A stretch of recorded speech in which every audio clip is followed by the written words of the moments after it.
focused on your community and our towns. This is ABC 7 News at 11. Good evening, everyone. I'm Clay Gordon. And I'm Karina Volster. An emotional day in court as a triple homicide trial enters its fourth week in Bangor. A co-defendant taking the stand today, and lawyers say it looks promising that the case could wrap up within a day or so. Jacqueline Kangro has more for us tonight.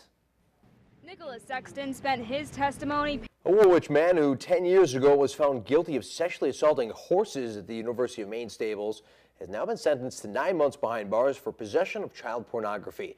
31-year-old William Deemer was arrested in January and initially charged with 30 felony counts of possession of sexually explicit material involving minors younger than 16 and 12 years old.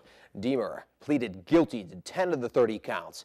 He was sentenced to 5 years in prison with all but 9 months suspended and 2 years probation.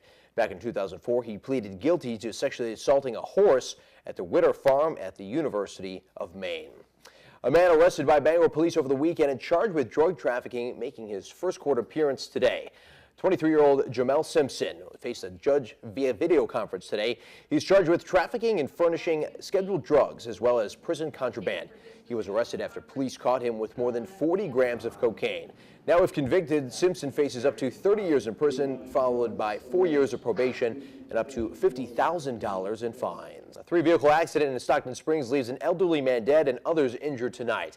It happened on the corner of Route 1 and Muskrat Farm Road shortly before 4 o'clock. State police and the Stockton Springs Fire Department responded, officials assessing that scene.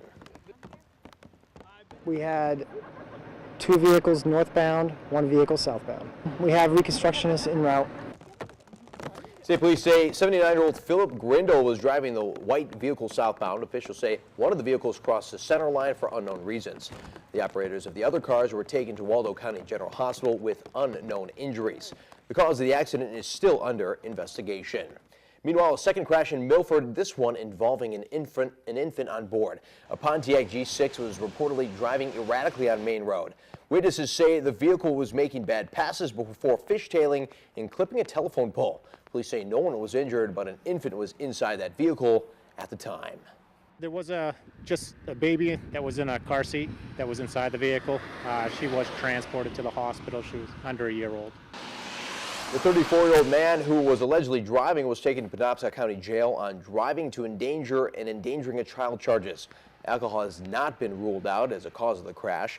Police say the little girl who was transported to the hospital was the driver's daughter. Coming up on ABC 7 at 11, we've got a special report on the role your social media accounts have had on individuals as they search for jobs. Well, here's a hint. That profile likely isn't as private as you think. That's just ahead. And hear from former Maine football player Derek Johnson, who signed a free agent contract with the New England Patriots over the weekend. We'll be right back after the break.